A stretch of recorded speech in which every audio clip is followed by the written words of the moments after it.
Hi, I'm Henning from FlippedNormals.com, and last week I made some really, really bad art. And this video here is really to dispel a massive myth, and that is that the more experienced you get, the less bad art you actually make, or rather that professionals, they only make good art.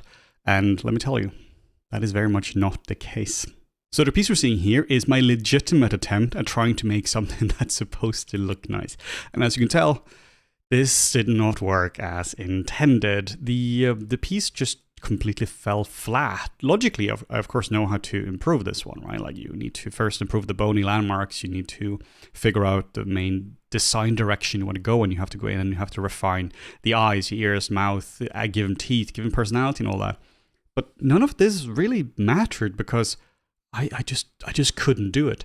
There are times where no matter how hard I try to create something like this, to create something that's supposed to look good, it just doesn't work. And that's really the point of this video, that there are days where no matter how hard I try, it simply just does not work. So this here is the actual quality bar I was trying to go for. Like legitimately, this was the actual quality bar I was trying to hit. If we were to bring this up here like so, we can compare these two. You can see they are a little bit far apart, not entirely there, you might say. The one on the right, I think, has really nice organic shapes, and the design, I think, is interesting, all that. And the one on the left, obviously, isn't there. And I just couldn't.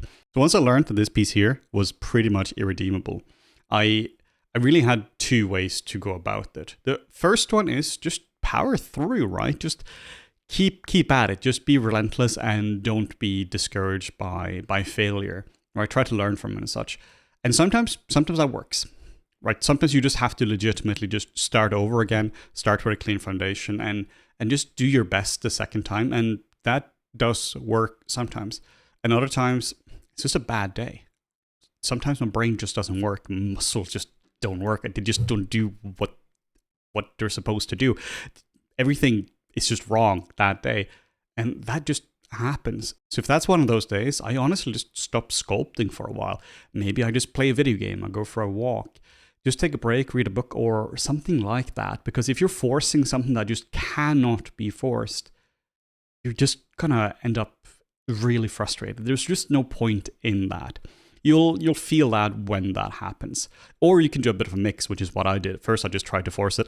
I just sat down for half an hour afterwards and just really tried my best to make it work. And when it didn't, then I just took the day off when it came to sculpting, do something else. Another thing you can do is you can pick up another work in progress you have and just sculpt on an area that isn't that critical, because obviously this piece here is very early design phase, which means that you can't screw up the design because then the whole thing is just busted. But if you're just detailing the back of a head of another piece, that's also totally fine. So that's a way to make sure that the day isn't entirely wasted. But I just want to talk about it, basically, right? That even people who's been doing sculpting for 19 years, that, you know, been doing this since 2006, I've been sculpting a lot. I've been doing a lot of sculpts, some bad, some good. And I think it's important to acknowledge that, like, people just screw up. People just make bad art. And that's going to happen to you. It's going to happen to me. This is not the last bad sculpt I've made. And the reason you assume other people don't do this is because people don't really talk about it, right? So that's what I'm trying to do here.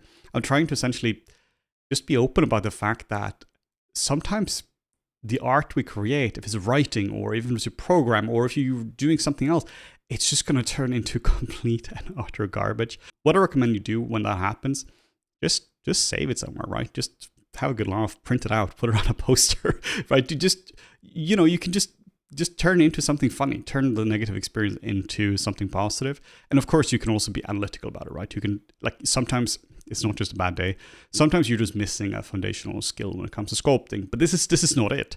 This is just legitimately me just not having a good sculpting day. So that's really it for this video. This is not like a long, in-depth video talking about the psychology of bad art or something. This is simply to let you know, everyone screws up when it comes to art. It's totally okay if that happens. Take a break or power through, or both, right? Figure out what works for you, but it's 100% okay to screw up when it comes to your art. It's not you that's broken or anything like that. It could just be that you're having a bad day. Take a breather and be kind to yourself. So I hope this is helpful. I might do a second video actually talking about how to improve this sculpt. I think that might be interesting. But yeah, let me know what you think in the comments and how you deal with absolute garbage sculpts as well on your own end. I would love to hear how you're handling this.